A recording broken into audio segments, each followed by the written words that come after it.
Hello my motor enthusiasts. You're tuned into F1 Motor Fever podcast. Sounds like an exciting topic today, Enzo. What's buzzing in the world of motorsport? Well, it's Sebastian Wheldon making headlines with his victory on his Prema F4 Debut. That's Dan Wheldon's son, isn't it? What a legacy to continue.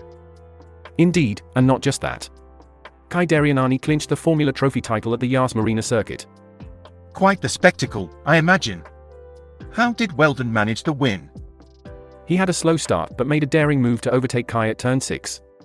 It was a thrilling race, to say the least. And Daryanani's title win, how did that unfold? A strategic drive, starting from 4th and battling his way to 2nd, ensured he took the crown by 6 points over Al Dahari. Blimey, sounds like a lot of excitement awaits us in this episode. Hello my motor enthusiasts. You're tuned into F1 Motor Fever podcast. I'm Enzo, your host for today's thrilling ride. And you're joined by me, William, today. Fantastic to have you with us, William. Now, make sure you subscribe and turn on those notifications so you don't miss a second of the action. Hi to all our listeners out there. Right then, let's put the pedal to the metal.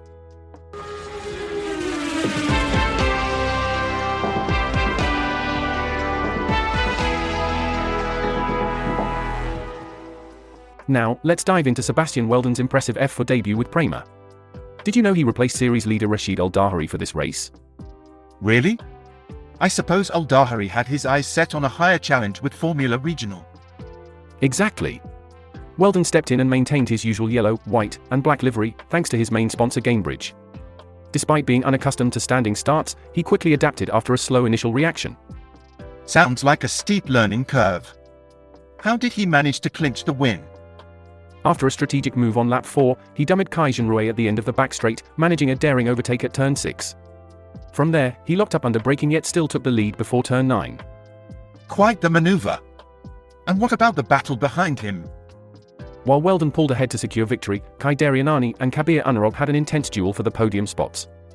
Daryanani eventually finished 3rd after Unarog was penalised for crowding another driver. Remarkable racecraft from both newcomers.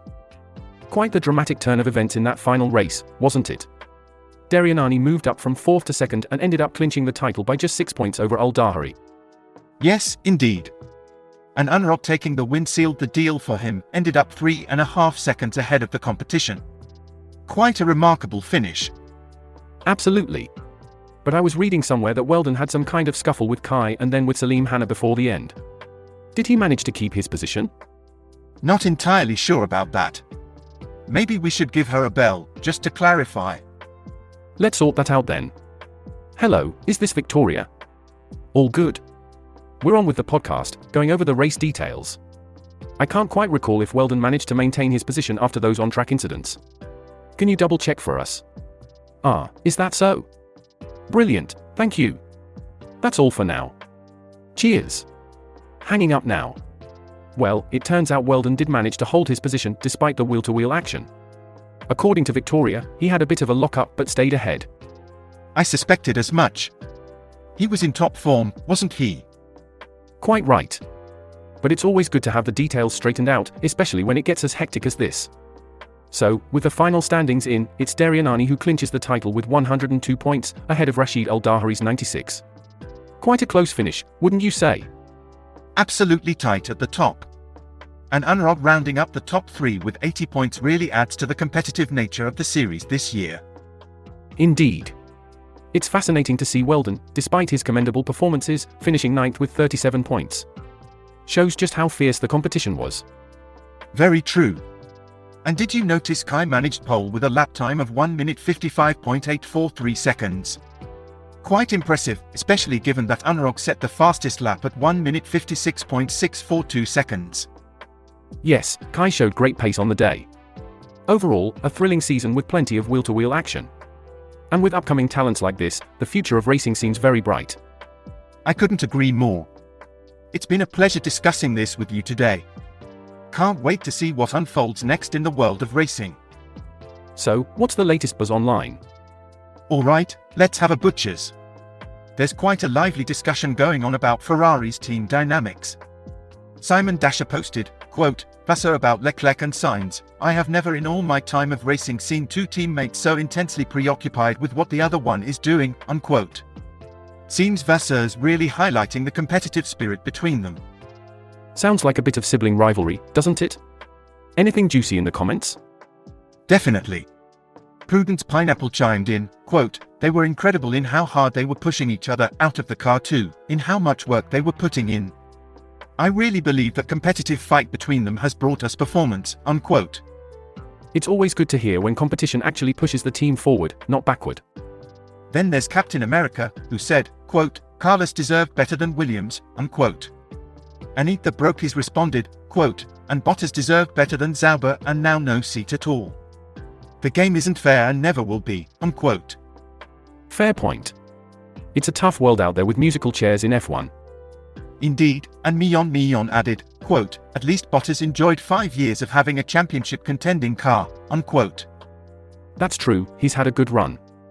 And then it gets a bit spicy with Megaman2312 saying, quote, nostalgia is a hell of a drug, huh? People were hating him as much as Perez now for just how far off the pace of Lewis he was, unquote. Seems like Bottas's past performances are a hot topic. Oh, the internet never forgets, does it? Hee. Anything else noteworthy? Quite a detailed analysis by United Comment 1858, quote, from 2017 to 2021, Bottas was second or third every year. Using hard data, Bottas is the most successful F1 driver in history not to win a championship, unquote. Impressive stats for sure. Sometimes numbers tell a different story than opinions, don't they? They certainly do. Bottas might not have been the fastest in every race, but he consistently racked up points. Seems like he's still a bit of a legend in his own right, just overshadowed by the likes of Hamilton. Thanks for tuning into F1 Motor Fever podcast today. We've had a brilliant time discussing the recent standings, the fierce rivalry at Ferrari, and a bit of a dive into Bottas's legacy. It's been an engaging session, and your presence makes it all the more special. Remember to subscribe and hit that notification bell so you're always in the loop. Share our channel with your Formula One mates, be it on WhatsApp, Facebook, TikTok, or even over a cuppa at home.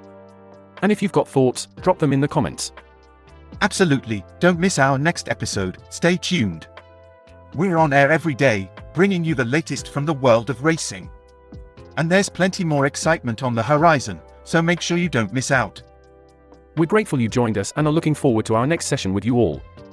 Pedal to the metal, keep your gaze on the road, our channel's content is pure gold.